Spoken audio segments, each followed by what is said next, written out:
The relationship between a narcissistic mother and daughter is characterized by a toxic dynamic that includes control, manipulation, emotional abuse, and the narcissistic mother is going to project her unmet needs and desires onto the child.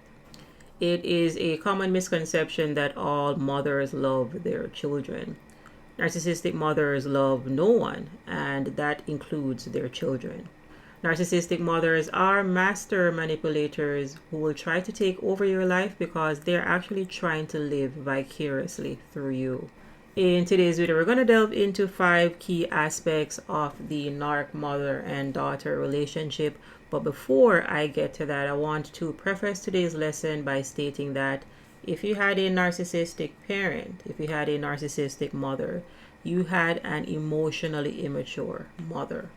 So if you had an emotionally immature parent, know that this parent is most likely going to refuse to apologize for their wrongdoing. They are most likely going to take offense when you put up boundaries or when other people put up boundaries. They will most likely dismiss or invalidate feelings that are not in alignment with their own. And finally, they're going to hold other people, even their children, to a higher standard than they do for their own self. And with that covered, let's go ahead and jump into the 5 key aspects of the narc mom and daughter relationship. So first up, understand that your narc mom is in competition with you. Narcissistic mothers see their daughters as competition, especially if the daughter possesses skills and abilities that the narcissistic mom does not have or that they desire. For example, let's say you're a really good singer, or you are really good at sports, or maybe you're very funny, and if you walk into a room, the room lights up and everybody has a good time. If the narcissistic mom does not have these qualities, then this can lead to jealousy and envy. And this will make the narcissistic mom ramp up their need for control and dominance over you. And next up, we have the second key aspect of this narc mom and daughter relationship dynamic, which is enmeshment. Narcissistic moms have a very difficult time recognizing that their daughters have their own needs, desires, and identity. This leads to enmeshment, where the narcissistic mom is going to try to control the daughter's life to fulfill her own needs. What I am describing here is a severe lack of boundaries. And if you had a narcissistic mom, then you most likely felt responsible for your parents' feelings. You most likely also felt pressure to live up to your narc parents' expectations, and this is because the narcissistic parent was grooming you to be an alternative version of yourself. Next up, we have the third key aspect, which is the narcissistic parent is going to project their unfulfilled desires onto you. Narcissistic mothers project their unfulfilled aspirations onto their daughters, pressuring them to achieve what they could not. This projection can oftentimes be very overwhelming and lead to feelings of being a burden or feelings of being unvalidated for your own aspirations. For example, let's say you were very good in art, let's say you could sing very well and you could play instruments and you wanted to become a musician. If the narcissistic parent, on the other hand, wanted you to go the sport route, then they're most likely going to guilt trip you and coerce you to join the soccer or basketball team, for example.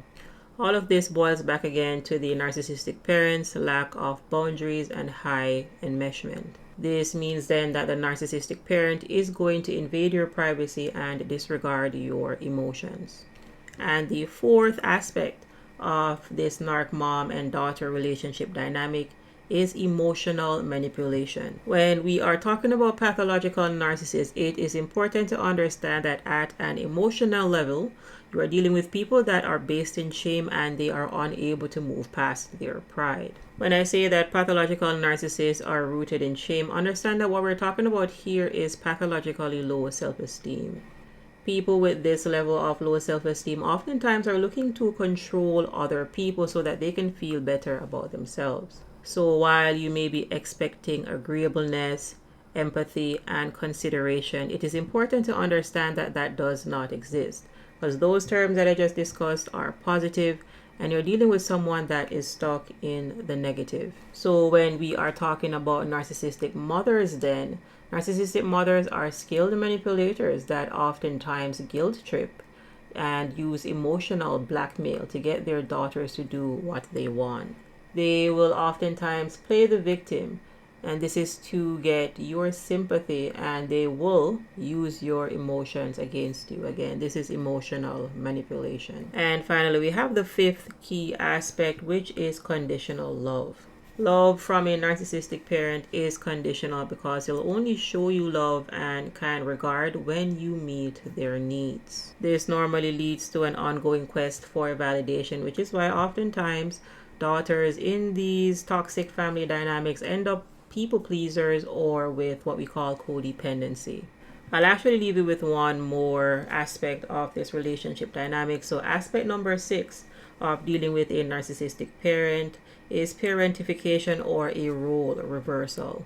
Daughters of narcissistic mothers are oftentimes forced into the role of caretaker or emotional support, and this reverses the normal parent-child dynamic. If you were the eldest daughter in your family system, then you most likely, unfortunately, fell into this trap. Parentification essentially is when children are assigned parental roles. For example, you may have been given the role of raising your younger siblings. It may have been possible that your narcissistic parent used you as a confidant for their emotional or personal problems. Parentification also includes keeping secrets for parents and being the one that has to regulate your parents' emotions. It is important for daughters of narcissistic mothers to recognize the toxic dynamics at play and seek help through coaching, counseling, therapy, and it is also important to build a very strong support network. Unfortunately, emotionally immature parents do not have the capacity to meet their own needs, much less their children's needs. If you can see the cycle, you can stop it. And breaking free from the cycle of emotional manipulation and abuse is a vital step forward to building your self-esteem and forming healthy relationships. As always, if you appreciate the content, please show your support by liking the videos, saving the videos, and sharing the videos. Now, if you have any comments or feedback, please go ahead and leave that in the comment section, and I'll catch you in the next video.